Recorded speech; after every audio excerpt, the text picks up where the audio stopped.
अगर आप भी लॉन्ग टर्म के लिए बेस्ट स्टॉक्स के अंदर इन्वेस्ट करके लॉन्ग टर्म होल्ड करना चाहते हैं तो किस तरीके से कंपनीज के फंडामेंटल्स चेक करना है।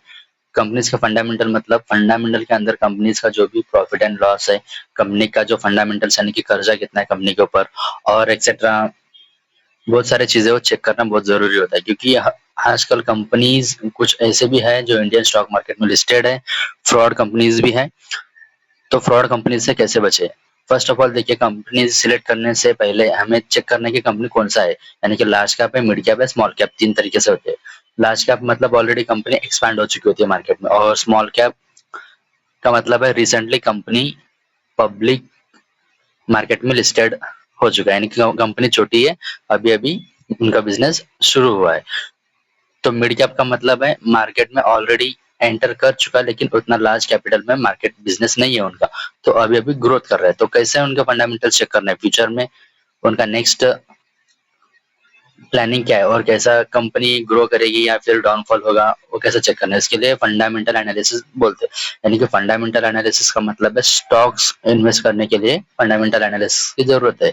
अगर आप ट्रेडिंग करते हो तो उसके लिए आपको टेक्निकल एनालिसिस की जरूरत पड़ती है। फंडामेंटल एनालिसिस में क्या क्या देखना चाहिए, कंपनी का बैलेंस शीट, लास्ट 5 इयर्स का जो भी रिटर्न है, किस तरीके से प्रॉफिट बुक करा है कंपनी ने, उसके बारे में। और नेक्स्ट कंपनीज का फंडामेंटल यानी कि मार्केट कैपिटल कितना है, अभी तक मार्केट कैपिटल कितने करोड़ का है, और आरओई क्या है, रिटर्न ऑन इक्विटी कितने परसेंट का है, डेप्थ इक्विटी रेशियो यानी कि 0.2% है। 0.2 का मतलब कंपनी कर्जा बहुत कम कर्जा नहीं है।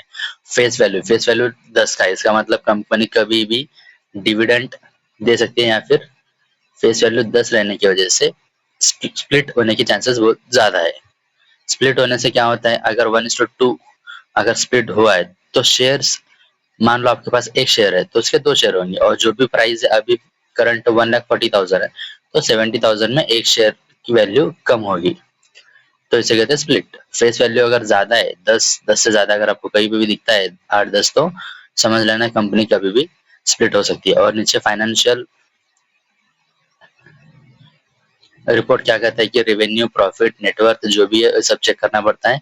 यहाँ पे कंपनी अगर प्रॉफिट कंटिन्यूअसली बढ़ रहा है तो it's a good for the future investors.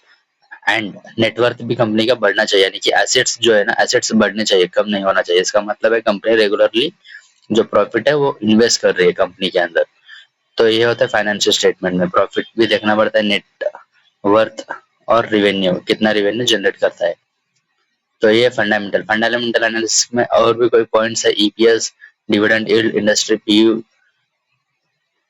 PV ratio, PE ratio, डेप्थ टू इक्विटी, बुक वैल्यू, ये सब चेक करना बहुत जरूरी है। और next, share holder pattern. Share holder pattern क्या होता है? शेयर होल्डर पैटर्न का मतलब है कंपनी में और रिटेलर और फॉरेन इंस्टीट्यूशनल यानी कि फॉरेन इन्वेस्टर्स, म्यूचुअल फंड्स के अंदर, अदर डोमेस्टिक इन्वेस्टर जो है ना, उनका परसेंटेज देखना चाहिए। अगर सबसे ज्यादा प्रमोटर का होल्डिंग दिखता है आपको, तो कंपनी में बिंदास आप इन्वेस्ट कर सकते हैं विदाउट एनी टेंशन, क्योंकि प्रमोटर होल्ड कर रहा है कंपनी के स्टॉक्स, इसका मतलब खुद को भरोसा है कि कंपनी एक्सपांड कर सकती है। और नेक्स्ट है रिटेल इन्वेस्टर और फॉरेन इन्वेस्टर भी बहुत इंपॉर्टेंट है। नेक्स्ट रिटेल इन्वेस्टर होना चाहिए, लेकिन यहाँ पे 42% रिटेल इन्वेस्टर होल्डिंग करते हैं। लेकिन एमआरएफ स्टॉक, आपको पता है कुछ स्टॉक्स ऐसे भी होते हैं प्रोमोटर का होल्डिंग कम होता है लेकिन कंपनी बेस्ट रिटर्न देती है। तो ये थे कुछ पॉइंट्स है, ये सब फंडामेंटल एनालिसिस के अंदर आता है। तो किसी भी कंपनी के स्टॉक्स बाय करने से पहले फंडामेंटल एनालिसिस करना बहुत जरूरी है। कंपनी का P ratio, market capital, revenue, profit, जो भी है, टोटल नेटवर्क कितना है, नेटवर्क बढ़ रहा है कम हो रहा है, और कंपनी का स्टॉक का प्राइस स्प्लिट होने के चांसेस है कि नहीं है, ये सब चेक करना जरूरी है। तो स्टॉक्स में इन्वेस्ट करने से पहले फंडामेंटल एनालिसिस जरूर करना चाहिए।